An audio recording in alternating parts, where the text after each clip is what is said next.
Hey everybody, welcome back. If you're new, my name is Chris. Welcome. I decided I'm going to be doing a whole collection video for you. And in order for me to do that, I have to kind of thin my herd. I have a lot of perfumes that don't really fit into the storage units I have right now. And I have told myself I'm not going to do my collection video until everything I have fits into these two bookshelves.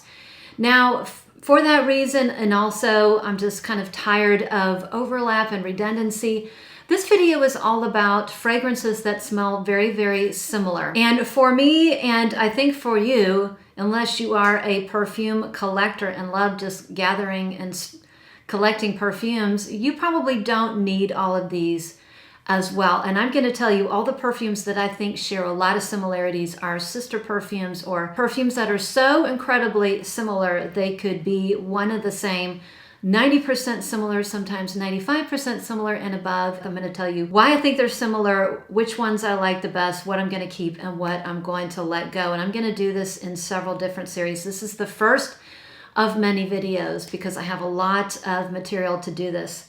And so with that, I'm just going to get started. So I am going to start this video with fragrances that I have that either are in the family of Dolce & Gabbana Light Blue, a flanker, or something that smells very, very similar. So I have three Dolce & Gabbana Light Blues. I don't have the original, but I have Light Blue, the intense version. This one is a little bit more musky. The original is beautiful. I think it was a true masterpiece. Very, very light wearing. More musky, and the intense lasts longer. The original is more citrusy.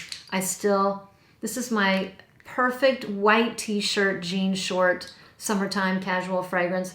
I never wear it, but I just can't seem to say goodbye. I just can't.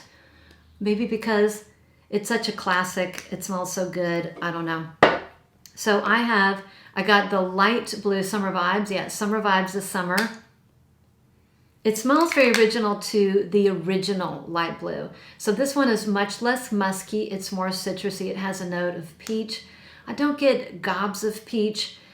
I don't think this has green apple.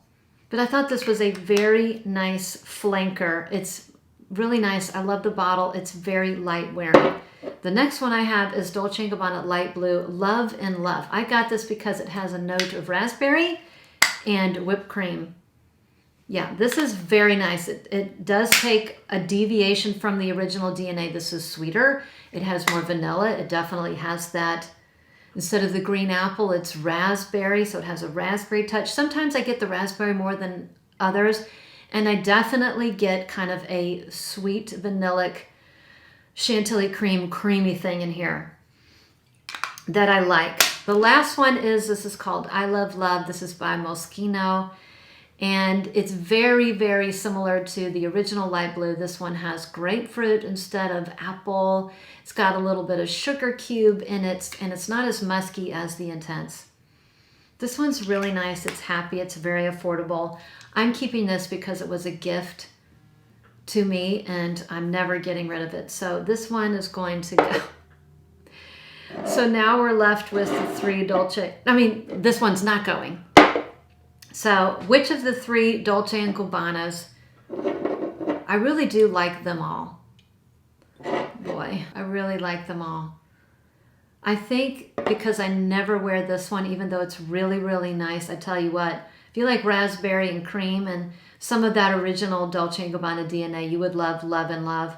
But when I think about it, I never once wore it I didn't wear it once this year. So I think that one is going to go. And now we're down to these two. Oh, gosh, I hate getting rid of one of these, but that's the purpose of the film. That's the purpose of the video.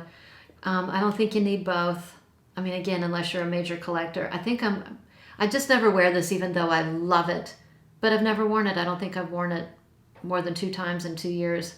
Again, I think it's a masterpiece. I think I'm going to just stick with the newest Dolce & Gabbana. It's a good take on the DNA with a little bit of a twist. I love the bottle. I wish it lasted longer, but it doesn't. It's a real easy grab and go. Freshing. So that's it for my Dolce & Gabbana Light Blue series. So the next three that are very similar we have we have Valaya by Parfums de Marly. We have Fleur Narcotique by Ex Nihilo, and we have Levant by Ormond Jane. These are very, very similar fragrances. Is my video camera on? Thank goodness it is. Yes, these are all very similar. You do not need all three of them. These are fresh, floral, musky perfumes with a little bit of citrusy and fruity touches. I'm going to start with Valaya. Valaya is absolutely gorgeous, and the first thing I realized when I got it, I bought it blindly, right when it came out, was, oh my gosh, this smells like Fleur Narcotique. So it smells a lot like Fleur Narcotique, but the musk is much heavier in this one. They both have citruses. This one has kind of like a tangerine thing. They share a lot of the same florals. They share some similar citruses, although Valaya has some lab generated, a lot of like fantasy lab generated notes. I always really enjoyed Fleur Narcotique. It was kind of like this happy perfume to me. But ever since I got Valaya and ever since I got Levant, I never wore Fleur Narcotique. So the differences between these are Levant is very, very similar to these two. Again, a musky floral with some fresh fruits and citruses. The florals in Levant are deeper. This has a deeper, richer floral. The musk isn't as prominent. So this one stands out with it being these beautiful, rich florals. And Valaya wins hands down for having the strongest musk. So this has kind of a watery musk that's absolutely beautiful, very light, and it lasts forever. Like, oh my gosh, forever. So I will be keeping these two. They are similar, but there are some differences, and I enjoy both of them. But Fleur Narcotique of the trio is the one I like the least and will be going. Never wore it once I got these two. Okay, so the next set of perfumes that smell too similar to keep is the one let's start off with a designer masterpiece. Narciso Rodriguez. For Her, it started with the EDT. I love this. So this is Orange Blossom, Patchouli, Osmanthus, and again that Narciso Rodriguez musk that is so famous and known. I love this perfume. It's very nostalgic to me, and I have really good memories wearing this. I remember I wore this I went to my daughter's school. She was little. She was like in the 2nd grade, and I did you would read, there was like reading time, and you do reading for the little 2nd graders, and I would do mine every Tuesday because I would have Tuesday afternoon off. And I remember spraying this before I left, and my daughter grabbed me around the knees, and she said, "Oh, Mommy, you smell so good. You smell like strawberries." So I'll never get rid of this perfume. I have great memories. So very, very similar to that is the Narciso Rodriguez For Her. This is the EDP. Very, very similar. So instead of Orange Blossom, this has rose. So it's kind of a more pink perfume. It's still very musky. It doesn't have osmanthus. It doesn't have Orange Blossom. It has rose and a little bit of like a peach note.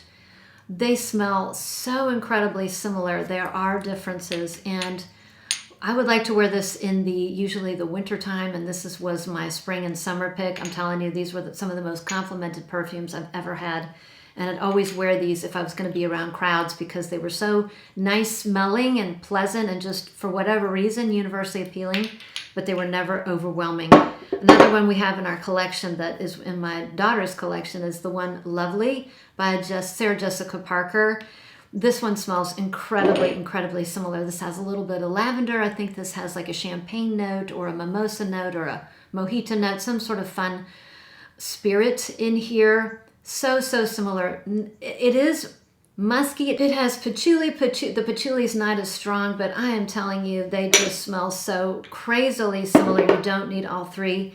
And if you're looking for an affordable option for the Narciso Rodriguez perfumes, the EDT or EDP, this is a fabulous alternative. It has been reformulated. This is our 2nd bottle, and I do say I like the pre-formulated one better. This one is just a little bit more scratchy and not quite as smooth, and it doesn't last as long as the pre-formulated version, but an excellent perfume for the price. But since I already have the EDT and EDP, again, I don't need both of them, but I have them, one for sentimental reasons. This one is going to go, but a great affordable alternative. Okay, I'm having all sorts of fun technical problems. My memory card was full, so I had to change that. So I was in the middle of talking about the next three that are very, very similar. And the profile is one of pink sugar. So this is a caramelly citrus perfume that has become a cult favorite, a cult classic. It's very, very cheap. This one is in my daughter's collection, and I think we paid all of 18 bucks for this. The next one that I came to fall in love with that same profile is, my dog's trying to sneak in. This is hilarious. I wish you could see it.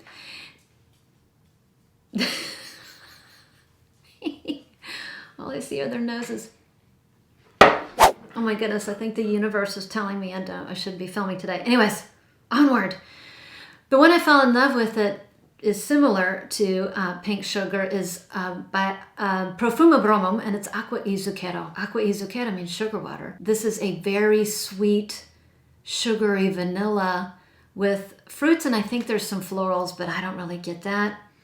No. I sprayed this in Rome, and it's like I am immediately transported. When I wear this perfume, I am transported to the streets of Rome, because this is the one I wore after walking out of the Profumum Bromum boutique. It was a super hot day, and normally fragrances that are sweet and could be cloying, I don't like them in the summer. It was beautiful. So this has a very similar profile to pink sugar. This one doesn't last very long. This one only lasts a couple hours. It's a little bit screechy. It's not as smooth. There's something artificial in here. This one is smooth and silk and clear, and it's almost like crystalline. It's just beautiful, and it's strong but not overpowering, and it has phenomenal lasting power. And the third that I would say in the same profile category, kind of these citrusy, caramely vanillas, is one called Soft. Yeah, I had a bunch of people tell me about this one. So I would say this one is very, if you took pink sugar and you added 90%, 80% pink sugar, and you added a little bit of like a lyra in there, because it definitely has like a yellow citrusy aspect to it. So out of the three, this one I don't like at all. This one didn't even last an hour, and I felt like there was something very artificial and headache inducing in Soft, even though I know a lot of people love it. And since it's like all of $11, if you love this perfume, that's phenomenal. I mean, like I told you, nothing is blind buy safe, but an $11 perfume. If you're looking for something like a lemony version of pink sugar with a little bit of lyra splashed in. So this one's a no, pink sugar's a no, and Acqua e Zucchero is the one I'm keeping in that profile. It's so much nicer and prettier and more smooth, and it's very, very expensive. So if you like that profile and you're on a limited budget, these two are good alternatives. So these are going, I don't need them, but they're great on a budget. I think I'm going to end this installment with the last three perfumes that smell very similar, and I will add the next ones I was planning to do in the next installment. So the next three perfumes that are very similar, too similar to keep, are Commodity Gold, Gold Negative. I think this is the intimate version. We have the Gold, the Expressive, and we have Gypsy Water. These all smell very similar to me, although there are major differences. There are a lot of similarities, and I don't need to keep all of them. Let's start with Gypsy Water. So this is a beautiful, I would say, a vanilla for people who don't like vanilla or afraid of vanilla or afraid of a foodie vanilla, because this is a very light citrusy vanilla that has some fresh aromatics. So the vanilla is present, but it's not overly sweet. It has some beautiful citruses. It's got like a juniper note, so beautiful evergreen, juniper berries, And it has a little bit of incense, but I'm gonna tell you the incense is very, very soft. So a beautiful woody, citrusy vanilla with some aromatics. Absolutely gorgeous, close to a masterpiece.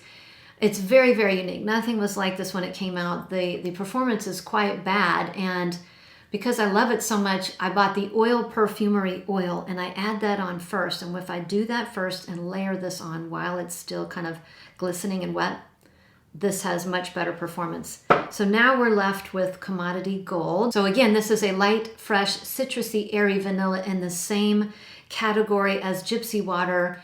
This one is more ambery, so the sweetness is more of an ambery sweetness. It's not quite as vanillic. It's not as aromatic, it's more resinous. So whereas Gypsy Water has vanilla, a very, very light citrusy vanilla, Gold Expressive is a little bit more resinous, a little bit more ambery. It's very nice. It has more musk, it has a nice woodiness, it's very, very smooth. I enjoy them both. And then the third one we have is the Commodity Personal.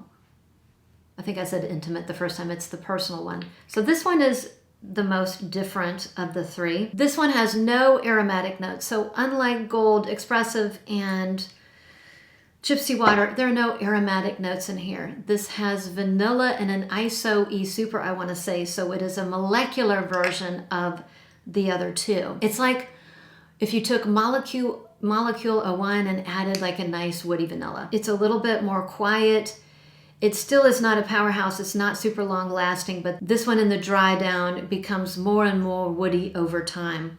So I don't believe this one has any citruses. So if you really like that molecular type of vibe, molecular type of wood, like a nice light vanilla with a Molecule 01 vibe, this one is actually work appropriate. And I really do like the dry down because I think it's there's probably sandalwood in here. It kind of becomes like pencil shavy, and I do like that pencil shavy kind of a wood. If you don't like it, stay away because it does pull that way on me in the dry down. So I don't need all three of these. I'm definitely keeping Gypsy Water, even though it is on the pricey side for such bad performance. But again, I helped that out with some oil, and I can't believe I'm saying this, but I think I'm going to say goodbye to the Expressive Commodity Gold because it's a little too similar to Gypsy Water, and I like this take on the perfume. I like that it's a little bit more quiet, it's a little bit more woody, it's a little bit more like crowd appropriate and work appropriate, and it just takes a different direction. So these two I'm keeping. So that's it. I have several more to do, but I think I'm going to call it quits for this part one. This is going to be a series. Maybe I could probably make 3 or 4 videos out of this type of material. Fragrances that just smell too similar. There's too much overlap to keep in my collection. I don't want to be a perfume hoarder. I only want to keep what I really enjoy. And what I'm starting with are perfumes that there's too much overlap. And which ones need to go, why are they going, and why am I keeping the ones that I'm keeping. I hope that you found this interesting. I hope it's helpful for some of you. I hope you enjoyed your time with me. And if you like this type of a video, because I don't think I've ever seen it done before, and I really just kind of came up with this on the fly like 10 minutes ago, let me know in the comments below, and I will keep doing this. If none of you like it, then this will be part 1 of part 1, never to be seen again. Anyways, thanks for sticking around. Thanks for watching. Thanks for clicking on that thumbnail. Thanks for supporting me, giving me a thumbs up. All of you who subscribe to me and keep coming back every week when I release videos. Even though I might have technical issues or my little puppy's trying to barge in and join the party. So with that, I'll see you on the next one.